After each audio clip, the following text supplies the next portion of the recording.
It was supposed to be spring today. We've had some fresh snowfall here in the south of Poland. So I thought one last chance to go for a walk up into the foothills of the mountains, maybe down over the train tracks and around to the Church of St. Barbara, which is one of the highlights of the Bielsko region. So I thought, why don't I take you there for that? And whilst I'm at it, I was also thinking about the idea of New Year's resolutions, if you can believe it. What's that, Chris? You might say. New Year's resolutions? But it's the middle of March. Well, all shall be explained in this video. Ugh, it's quite slushy. I hate slush. This is Closely Observed World, and I'm Christopher Walker. Join me for this walk.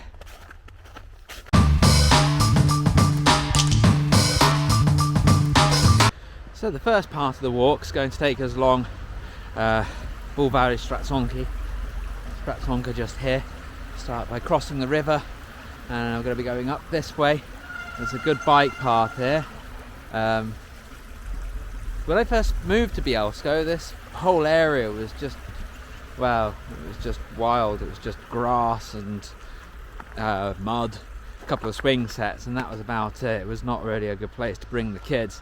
But now they've redeveloped it. They've got like basketball courts and badminton. There's even a football pitch, but I've never seen anyone really playing on the football pitch. It's not very well tended, so the turf's a little bit long. It's a bit muddy in places. But there are 3, I think, proper playgrounds. So my girls really like coming down here. So a very nice walk along this way. And at the end, we'll be going past Ciaomania. There's some people coming. I'll just put my mask on.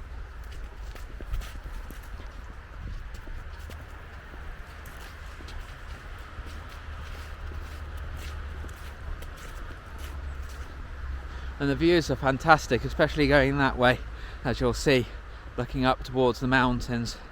I love it when there's been fresh snowfall and there's a light dusting of snow on the trees that cover the mountainside. It makes it a very aesthetically pleasing sight, especially on a day like today where it's still very cold and brisk, but there's a bit of blue sky. That makes all the difference.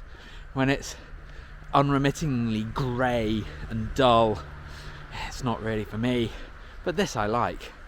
So we're going to be going down along this way to the far end of Stratsonka, which will put me on just over a kilometre. I'm using my Garmin with the GPS turned on my watch, so I can see how far we go. Aiming for about 7 or 8 kilometres in today's walk, and I'll explain why very shortly.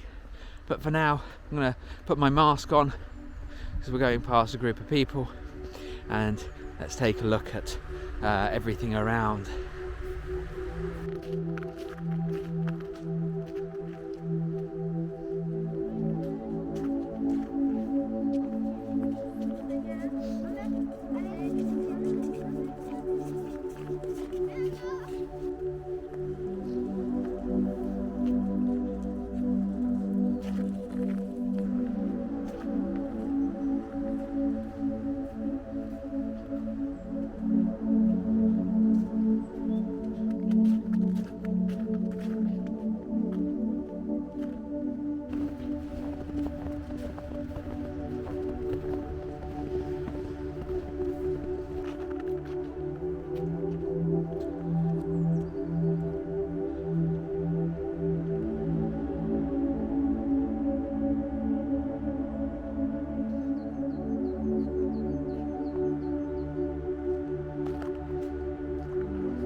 So I do a lot of walking here in Poland. It's my preferred means of transportation, for one thing. I prefer to walk to school than take the bus. Gives me some exercise. Try and shift some of that excess body weight. You get into your 40s, excess body weight's natural, isn't it? It happens. Do what you can. I love walking around here, but there are certain things that are less than ideal, let's say. And right now this is one of them. So we're on a little side road. The main road is back just there. Takes people to the next little village along, just Stratsonsa. I want to go up here. There's a stable and horses thing at the top just here. Not that I go there exactly. I'd love to be a cowboy. That would be great fun. Maybe not so practical though. Anyway, the point I want to make is that I have to walk on the road for this because I've exhausted the pavement. Got to the end just there where the river was. It's a bit of pavement and then it just abruptly ends. Now you might say that's fair enough because this is not a very busy road.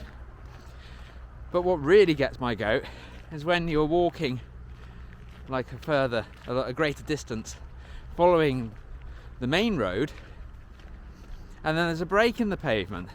It's happened to me twice, 3 times in fact. Once I was walking to Żywiec and there was a pavement for the majority of the way except for one stretch quite some distance on a very busy road, ironically named Wesoło, which means cheerful or happy. It was not a happy experience, that I can tell you. I got almost shouted at by one driver. He came alongside on the other side of the stream, rolled down his window as if he was going to say, "What the hell are you doing here?" When he looked and he's like, "Oh, okay, I see what you're doing here. You're walking. There's not exactly much of a choice for you because there's no pavement." Got past that little stretch and the pavement's resumed. I mean, what do they expect here? That people can just jump? That they leap from one pavement to the next? Same thing happened as I was approaching Skoczów on another one of my grand treks of last year. Same thing happened earlier this winter when I was walking to nearby Czechowice-Dziedzice and I took a side road thinking, this will be a nice change. Never walked down this way. I'm never going to walk down that way again. There's no pavement. God, it was horrible. I was lucky that time that the ground was all frozen, so I didn't end up with mud all over my boots. But it was no fun whatsoever. You keep thinking you get clipped on the elbow by the rear view mirrors, or the wing mirrors rather, on the cars. You think, whoosh, they go straight past you. They're not too careful. So yeah, everywhere I walk, what I have to do now is I have to plan a little bit more. It can't be so spontaneous if I'm going a greater distance. I have to plan my walk by going onto Google Maps and then checking with the Street View whether or not there's a pavement on these busy roads. So I thought about taking a walk that way one day, a long way past Szczyrk and through the foothills of the mountains to maybe to Wisła or Ustron. I don't think it's going to work because you get a little distance and then bye pavement. You have to worry about getting either hit by the cars or picked up by the police, who might decide that what you're doing is not exactly legal. Anyway, that's my little rant over. Let's get back on with the fine scenery, shall we?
So, I think getting quite close to the halfway mark in the walk for today, and I'm coming up on nearly 4 kilometres now.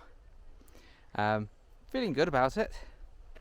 It's cold, but I feel warm and well wrapped up.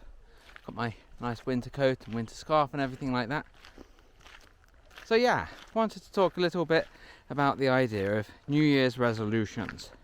Now, I made some resolutions before the new year, like many other people did. I shared them with a friend of mine, Angelo, and he said he wanted to take part as well. So for a while I think we were pretty good. We were keeping to what we said pretty regularly, and having a friend involved made it a bit easier to stick with the plan. Get with the program. But then it got cold, really cold, and as I'm sure is familiar to most people, most of my resolutions centered on my weight and fitness, and I found it harder and harder to get the exercise I needed and to eat healthily and to eat less than I perhaps needed to or wanted to.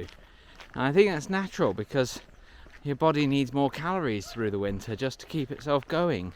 It's cold, and when it's cold you burn more calories to keep your body warm, don't you? It's natural. So I started thinking, when is the best time to make a resolution?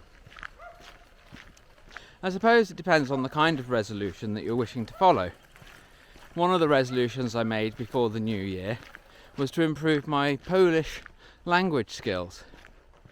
Since Brexit happened, I've lost my status as a citizen of the European Union, and while for many of my countrymen that's not really a big factor in daily life, for me it has an impact. You know, I'm an expat. I live here in Poland and I've got the right to stay here, but unlike people living in, say, Warsaw or Krakow, my situation is a little bit different, because I'm here in Bielsko, in the very southern tip of the country. And if you go that way 20 minutes, you arrive in Czechia, or the Czech Republic as others might still call it. You go that way another 20 or 30 minutes and you're in Slovakia. And since finishing my master's degree, I've got an MA in Applied Linguistics in TESOL now, which took me a couple of years to get. Hello, dog.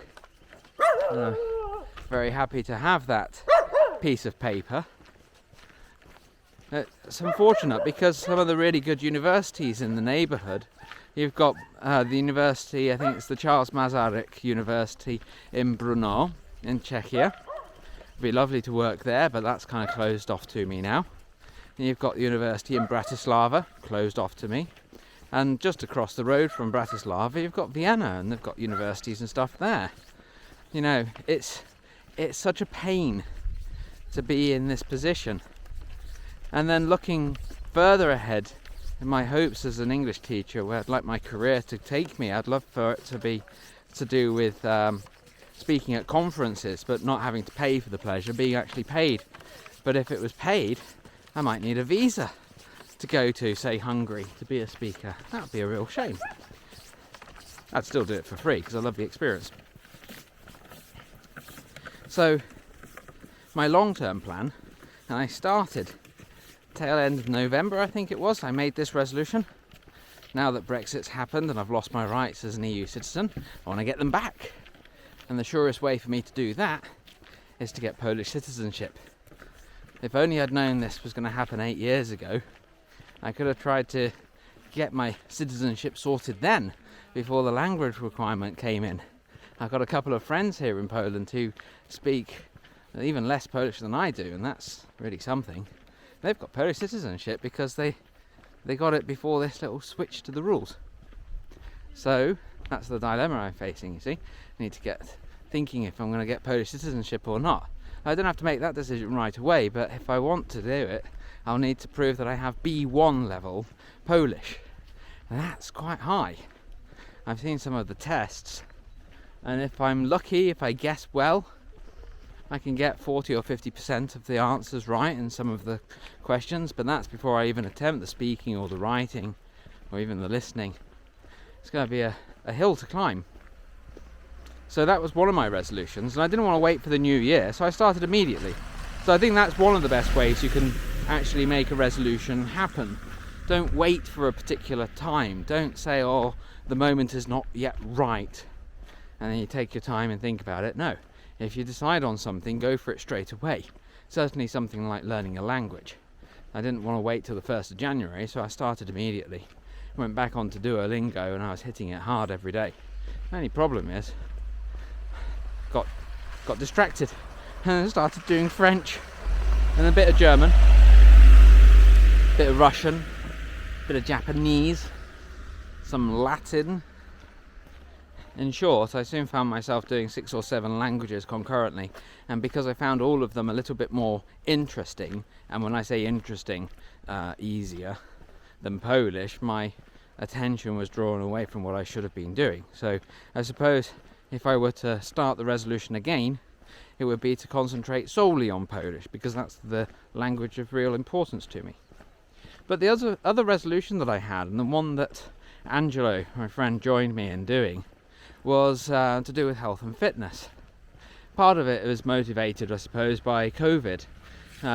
There's that well-known article now, or the statistics that show that if you get COVID and you're obese, you're much more likely to have a bad time of it than if you're merely overweight and get COVID. And when I read this a year ago, I was at 92 kilograms, which was far too heavy. I didn't look good. I saw some of my videos from that time. I'm not proud of myself. So thanks to my wife and her encouragement to change my diet and lots of walking and other exercise, managed to drop about 10 kilos. But it's slowly coming back up again. So that was the other resolution, was to get the weight down, ideally to around 75. I think for somebody my height, even that's a bit much. But it would certainly be better than where it was. But I'm struggling. And it's for the reasons I've mentioned already. It's winter. Winter hits hard. And it hit my diet, hit my exercise. So that's why I think that this time of year, like the middle of March, going towards April, I think that this is probably the best time to start health-related resolutions. You're coming out of winter. You've got the summer to look forward to. Now, I'm not worried about fitting into a bikini or anything like that, because I don't really go, to the beach or anything. I don't like sand. Who was it that said they don't like sand? It gets everywhere. There's another famous walker, I think. But I do want to trim down a bit, so when it's shorts and t-shirts weather, I can have my t-shirt on without worrying that shorter people, such as my daughters, can see my stomach. I don't want that to happen. So I'm restarting this resolution. And the other thing that I discussed with Angelo is that if you're going to make a resolution, you need to be specific about it. So that's why I'm walking now. My aim is to average out over the next 12 months at 10,000 steps a day. I've been doing pretty well, going on the original resolution I made just after Christmas. Wanted to get down to that sort of, get up to that sort of level. The lockdown has bitten into it a little bit, but walks like this definitely keep me going. So there you go. I've got enough time now that if I start, if I'm serious about my diet and I'm serious about the amount of exercise I get, and now that I don't have the excuse of it being just too cold because it's winter, I think I can do it. What about you? What do you think about this idea of making your resolutions now at the end of March rather than at the end of December, just before the real winter hits? Do you think it's more likely to make you stick with them? And if you have made any resolutions, what are they? Maybe you want to keep me appraised of your progress. It is actually really good to share what you're doing with other people, because it can make a difference, I found. Right, that's enough of me nattering on. Let's get on with the walk. My watch has buzzed, which suggests that I've covered another kilometre. And we're coming down to the road to Żywiec, or Żywiecka as it's called here, the road itself. It means the road of Żywiec, or to Żywiec. I'm going to cross the train lines, go to the wooden church of St Barbara, and then head back home via Biedronka for the weekly shop. So that would be my strength training sorted, I should imagine. I've seen the length of the shopping list I've been handed. Yeah, that's going to be good. I'm glad that I'm doing that at the end of this walk and not at the start, I can tell you that. So, on with the show.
This is the wooden church of St Barbara. Made it here. 6.25 kilometres so far. Still have to go back the way that you've just seen, but I'll go a different way, so you don't have to just watch the same video. And what I could do is just play the same video again in this edited version and just kind of do it backwards. Would that work, or would that make me Christopher Nolan? I don't know. So 6¼ kilometers, I'm pretty happy about that. I must have hit my target for the day. Some guy in a hatchback. Thought it was a woman at first, just very nice silky smooth hair, but also a goatee, so it's probably not. But you never know. St Barbara's Church, everybody. I'll make a video about this very soon.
Well, I've done 8.6 kilometers.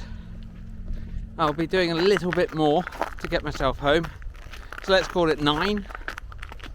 The battery on the DJI Pocket 2 that I'm using is almost gone, but then it's my fault for recording 4K and expecting it to last for hours and hours. I'm gonna have to remind myself to take a battery charger next time I go, because 9 kilometers is nothing really. Not really in the big, no, not in the grand scale of things. But I've had a good time. It's been a good walk.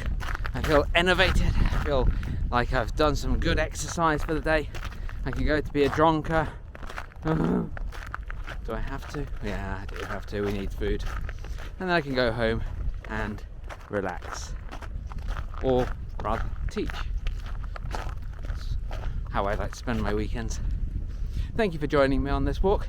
I'm Christopher Walker. This is Closely Observed World, and if you like the video, like it, and then subscribe if you want to. Goodbye.